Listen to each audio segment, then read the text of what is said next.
Moi, et Wanted, et Moustapha. Moustapha Artahala Namen, fi en opération. C'est Moustapha qui nous a parlé de cette opération. Moi, ni moi, indique docteur Djawoni. Il m'a dit il y a un docteur là-bas. Ah bon, ça c'est chez le docteur. Oui, allez. Oui. Il m'a indiqué docteur Djawoni. Il sait où il y a un docteur. On ne jogi mburi bui. Il a beaucoup d'argent. On va passer là-bas si on ne pourrait pas avoir cette somme. Il a même une ferme de poules. On a dit d'accord. Nous sommes allés à 3.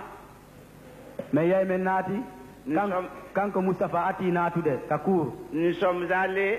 Moustapha et lui sont rentrés en premier lieu dans la cour. Non. Lui, Moustapha, est rentré le premier. Et quand Moustapha Nati. Voilà. C'est Moustapha qui est rentré le premier. Comme il est rentré, nous aussi nous sommes rentrés.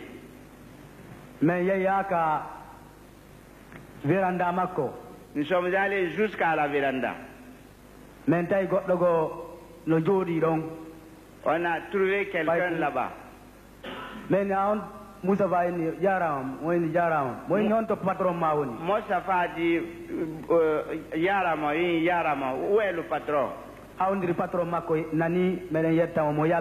Oui, il paierait le patron, on veut le saluer. Il est sorti. Non.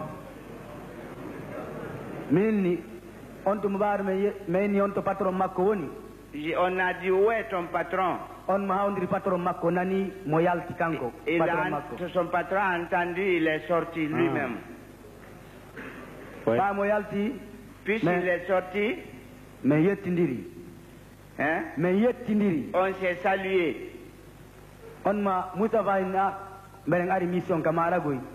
Moustapha a dit on est venu en mission chez vous.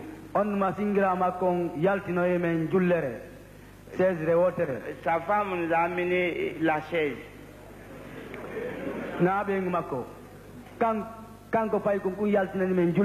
C'est l'enfant qui a sorti les chaises pour nous.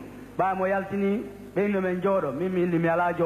ils l'ont sorti, ils nous ont dit de s'asseoir. Moi, j'ai dit je ne m'assois pas. Moi, j'étais arrêté.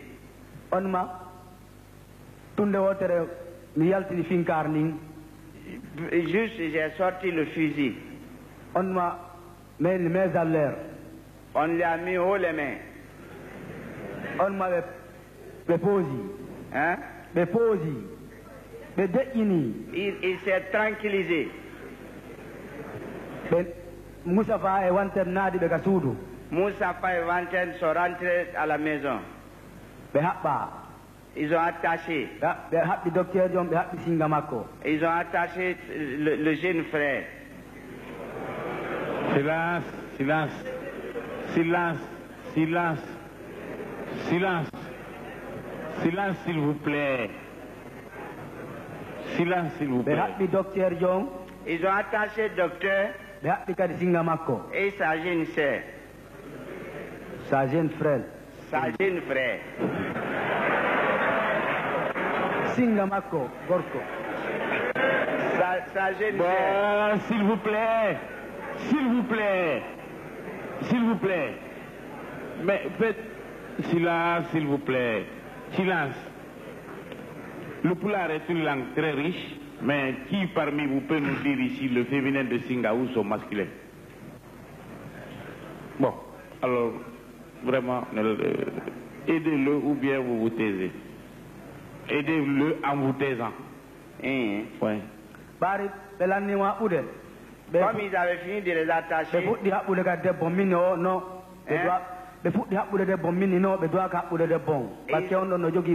Ils ont voulu attacher la femme. J'ai dit non, il ne faut pas l'attacher, elle a un bébé. J'ai dit la femme.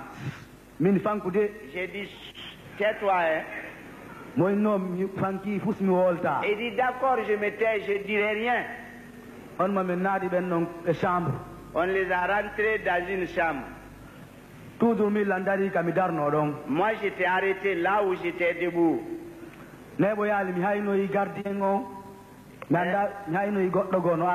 J'ai vu quelqu'un venir. Il avait une torche, il promenait la lumière dans la cour. J'avais mis le fusil de côté, j'ai attendu jusqu'à ce qu'il s'est approché. Ne bougez pas. Il est venu, je lui ai dit ne bouge pas. Il veut, je lui ai dit, hey, faut pas fuir. Hein?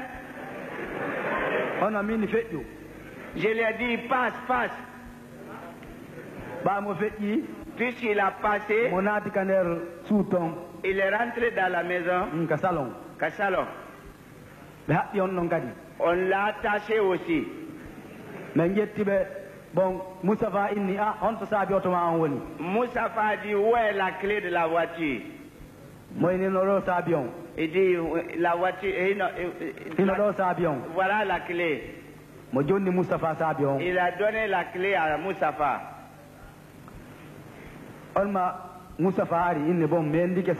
Moustapha il dit bon, j'ai reçu la clé. Il dit où tu as mis ton argent? Il dit je n'ai pas d'argent. Il dit c'est aujourd'hui que j'ai acheté les poulets. Mais Moustapha dit tu mens, tu sortiras l'argent.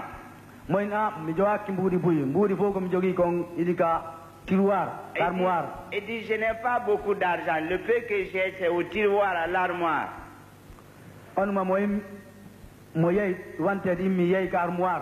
Vanted est parti vers l'armoire. 250 000. Il a pris 250 000 francs guinéens. Ils ont débranché l'écran. Et la chaîne musicale. Et ils ont pris une valise aussi. Et une petite mallette.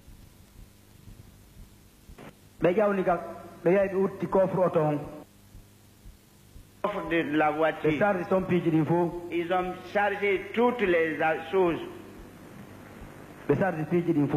Ils ont chargé tout ce qui était là. Ils sont revenus. Ils nous ont dit bon, il faut les mettre dans la douche, on va les fermer. Ils ont rentré dans la douche. Je suis venu, j'ai fermé. On est sorti. Moustapha m'a dit de lui donner le fusil. Et je lui ai donné. Il m'a donné la clé de la voiture. Il me dit d'aller allumer la voiture. Je suis allé, je l'ai allumé. J'ai tourné. Après moi, il est venu, il est monté. Vanted a ouvert le portail de la cour.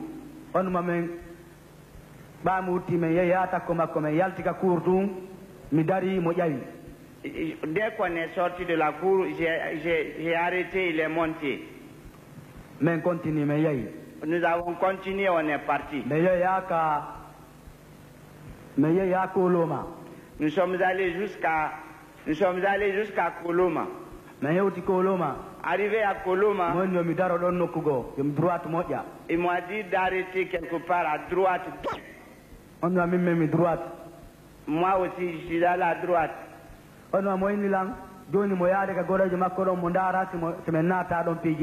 Il dit, va aller voir chez son camarade pour voir si on ne peut pas rentrer les choses là-bas.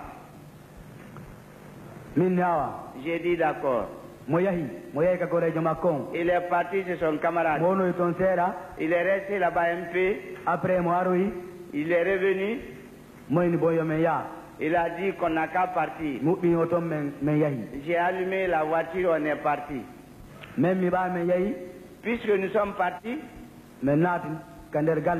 on est rentré dans la concession là-bas. J'ai fait la marche arrière, j'ai garé. Ils ont ouvert le coffre. Ils ont descendu les bagages. Comme ils ont descendu les bagages, ils ont dit maintenant, on va partager l'argent. Bon, comme 250 000, les 250 000, les sous, ils ont 50 000. Ils ont caché 50 000. Ah, vous m'avez dit que c'est 250 000. Ils disent, ah, c'était 200 000. Je dis, il ne faut pas me couillonner. Hein. Ils ont dit 200 000. J'ai dit, ah ouais. Ils ont partagé comme ça. Bon. Ils ont dit maintenant,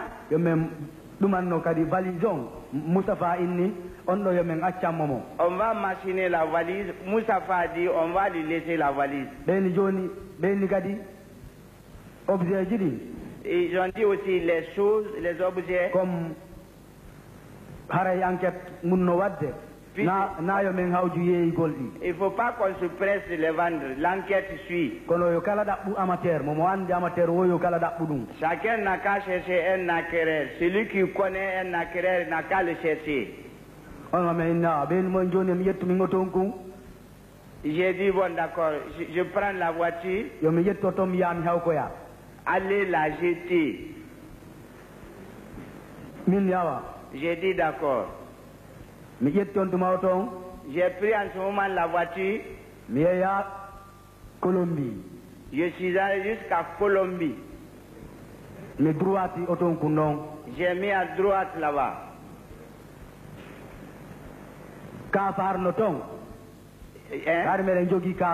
J'avais le coupe-coupe.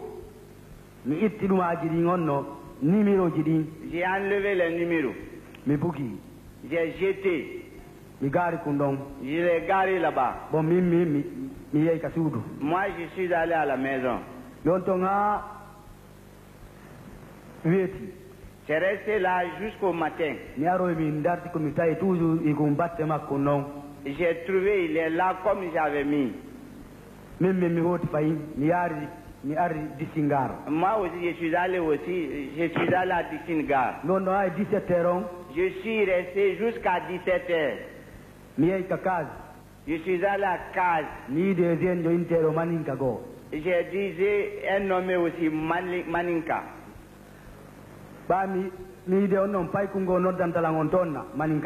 J'ai vu un petit de Maninka là-bas. Non. Dundo minanal piu. Mennigo paykungo noddantalan on maninkajo. Innatelo paykun intekun wuri. Il y a un petit du Maninka là-bas nommé Wuri. Non. Attendez, s'il vous plaît. Il dit, maître, oui, que c'est un jeune qui appelait Maninka pour lui. Et que celui-ci s'appelle Wuri. Il dit d'appeler Maninka pour lui, le jeune qui s'appelle Wuri. Oui. Bon, Wuri est parti. Il est allé voir un vieux d'abord. Ce dernier n'était pas là, il est sorti. Il est venu me dire que le vieux est sorti. Il dit, bon, attends, je vais appeler Maninka. Il dit, voilà, appelle Maninka. Maninka est venu. J'ai dit, j'ai un véhicule à vendre. Il dit, quel véhicule? J'ai dit, Starlet. Ah, il dit, il y a le papier. J'ai dit, il n'y a pas de papier. Il dit, d'accord. J'ai dit, c'est affaire. Il dit, d'accord, c'est combien? 1,5 million. Je lui ai dit 1,5 million. Il dit que mon prix est élevé. Ah, j'ai dit, c'est pas trop, hein, c'est mon premier prix. D'accord. Il dit, d'accord. Il me dit de l'attendre, il va aller prier. Moi, j'ai quitté Ishizala Disingar. Lui, il est allé à la prière. J'ai fait 30 minutes là-bas. Je suis revenu aller vers les rails. Il m'a vu. Il est venu. J'ai dit, c'est ça que je veux. Je ne veux pas qu'un intermédiaire entre nous.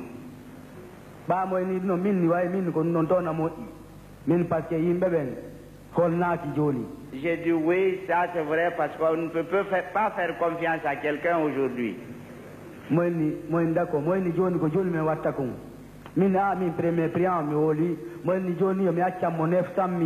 Oui, j'ai dit, moi j'ai dit mon premier prix, mais il faut me laisser à 900 000. J'ai dit non, il faut faire 1 million au moins.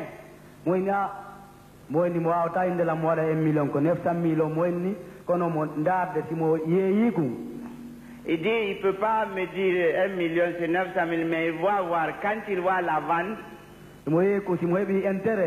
s'il gagne un bénéfice, il complétera 1 million. S'il n'a pas d'intérêt, c'est les 900 000.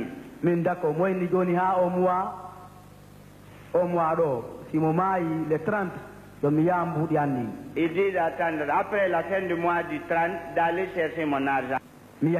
Je suis parti. Je suis resté jusqu'au matin à 6 heures. Je suis revenu garé à droite. Quelques 30 secondes. Dès que j'ai garé à droite, j'ai attendu 30 secondes. Il est venu lui aussi. Il est venu, il m'a salué.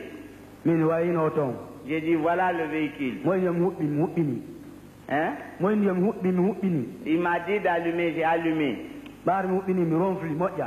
Quand j'ai allumé, j'ai ronflé bien. Il m'a dit d'ouvrir le capot. J'ai ouvert le capot. Comme j'ai ouvert le capot, il a regardé le moteur.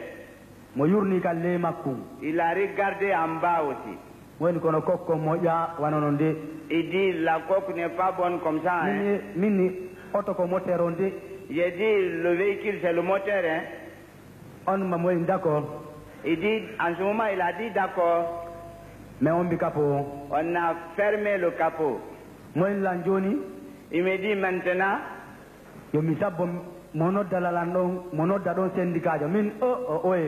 il dit d'attendre, tu vas appeler le Seigneur. J'ai dit, ah non, non.